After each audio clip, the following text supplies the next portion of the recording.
Welcome back guys to another Berserk video. Today we're talking about the history, powers and everything about Casca from Berserk's manga. If you're new here and enjoy Berserk videos, make sure to subscribe and I hope you enjoy. So Casca's first appearance in the story was during the Golden Age arc, and throughout the story she's been known as Big Sis, Elaine, Black Witch and the Branded Girl. I'll start off with her history. She was born as the only daughter of 6 children in a remote mountain village. At the age of 12 years old, her parents sent her off to work as a castle maid for a pretty much nobleman. However, the castle, the noble reveals his lustful intentions, chasing Casca from the carriage and pinning her down in an attempt to rape her. Just as she begins submitting to her attacker, Griffith appears on horseback and slices off the noble's ear, expressing his disdain for the man's sense of entitlement and superiority. Interesting how that happened there, but you know, rather than eliminate the noble himself, Griffith extends his sword to Casca, telling her to wield it if she has something to protect. As the noble lunges for her neck, Casca takes the sword and places it in line with the attacker's chest, piercing through and killing the attacker, the nobleman who she initially worked for. Realizing that she won't be able to return home, she decides to join Griffith in the Band of the Falcon, now having learned to stand up for herself and become somewhat of a warrior. So that's her backstory before we get to see her in the story. Now her role in the Golden Age arc, where she was meeting Guts. So for a number of years she rose up the ranks of Griffith's pretty much Band of the Falcon and became the second most formidable warrior and one of the forefront unit commanders of the band. And this is where they first confront Guts, where Casca is initially defeated by Guts, and then Guts to challenge Griffith of 1v1, losing, and Guts eventually joining the Band of the Falcon. During this time she despised Guts and didn't want anything to do with him, and he was confused of why Griffith wanted him around, and then we went on from there to the Glory Years. The Glory Years involved a 3 years time span where pretty much the Falcons grew and they learnt or got the trust and approval of the King of Midnight at that time, and were their special force, where Griffith had become a nobleman and they were rising up in the ranks of pretty much nobility, and they were considered the most important asset to the kingdom in defeating wars. And during this time Casca still had not a extreme hatred but a dislike or disdain towards Guts during this time, having many attacks towards him and so on. So this is also where sometime during the battle when Casca is pretty much defeated in battle and Guts has the 1v100 battle where he wins and then pretty much keeps Casca warm in that cave-esque area. And since this moment she started develop some affection towards Guts, and this is where Guts ended up leaving the Band of the Falcon, where he challenged Griffith again, or battled Griffith again and actually defeated him and went. And that's where Griffith lost his mind and was tortured for a year by the king and his torturers. For a year Casca led the Falcons through their most rough and terrible time, often overcoming with exhaustion and over pretty much just absolutely mentally and physically destroyed with her role, until Guts returns and aids them in pretty much defending Raid or taking out a Raid force that was been chasing them for all this time. Casca takes him away from the rest of the Falcons to vent her pretty much struggles to him, and then that's where they have sex for the first time. Then from there it's the rescuing Griffin mission, where they go to the capital to try and rescue Griffin from the torture chambers. They succeed in getting Griffin out, but they see that his body's absolutely destroyed. He's just skin and bone. He has no ability to talk, walk or do anything anymore since the over a year of his pretty much struggles. And then we have the Almighty Eclipse, where Griffith did nothing wrong. All he did, was he raped Casca, killed everyone in the Band of the Falcon, or 99% of the people there. Casca and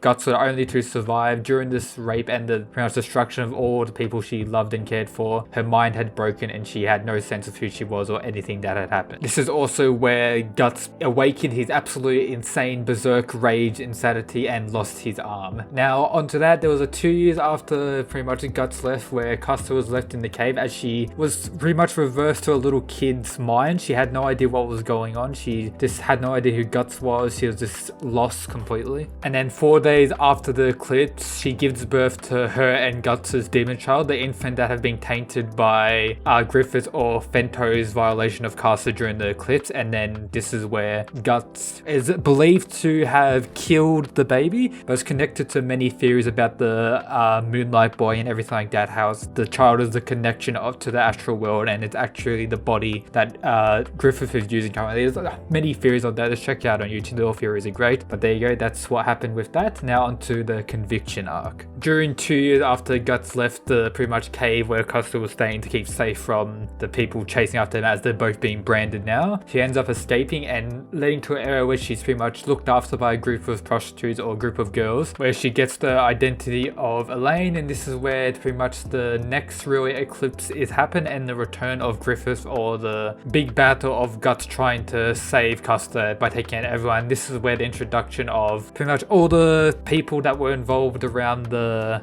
search for the Black Swordsman, such as Farnes and Serpio, all that were introduced during this arc and had a role. But as a whole, Casca was just being saved by Guts and was looked after by the group of girls during this whole arc. Now onto the Millennium Falconer. This is where, when they return to the home, or where Gotot's home is, Guts encounters Griffith atop the Hill of Swords. When the Swordman attacks Griffith, he is stopped by Zod, where Zod and Guts have a fight. And during this moment, this is where Casca is shown in the arms or in shelter of Griffith's pretty much cape thing, and showing that her brain reaction is going off, but she doesn't feel pain, doesn't feel like she wants to leave home. This connects to the Moonlight Boy theory and how Griffith took the body of her and Guts' child, and so on, so and everything to do with that. And then from there on, the encounter of the Moonlight Boy again, where pretty much Guts defeats the Sea God until they get to the village of the Elves, where in the last recent chapters, Casca has got back her memories after Farnes and Shrikery pretty much went into her mind, or went into her trauma, and pretty much got her back. And then during this time, when she was meeting everyone for the first time, or meeting everyone with her real self, having all her memories and everything back, or memories for the most part, she doesn't remember the eclipse fully and everything that happened there. But when she tried to see Guts for the first time, she returned with the terrors of the eclipse, seeing that Guts as a monster or something abnormal or abhuman, so she can't really be around Guts still. And this links to the whole thing, whether, or what Skull Knight was telling Guts and everyone was telling Guts, whether this is really what Casca wants. It shows that what she wants, but since the trauma of the eclipse, she can't really look at Guts or anything that's happened to him. And that's everything currently for Casca in the Berserk story. Hopefully she gets back together with Guts, she can overcome her fear or her pretty much terror and everything that happened during the eclipse, and she can get back to normal. And now I'll talk about her abilities. In the days of the Bands of Falcons, she was, before Guts joined, the second strongest or the second most capable in the band, but when Guts joined, he took probably the number 1 or number 2 spot, but still top 3 fighter. That's good respect. Swordsmanship being her most formal skill, with some dexterity and durability as well. It's also shown that these skills have been engraved in her deeply, as shown when she gets her memories back, she's still able to use a sword quite well to the highest degree, showing that since her not being able to use a sword, it's still engraved her and she's still capable of using a sword very well. And that's everything for today's Berserk video. If you enjoyed it, make sure to subscribe, let me know what character you want me to cover next, and that's it guys, peace.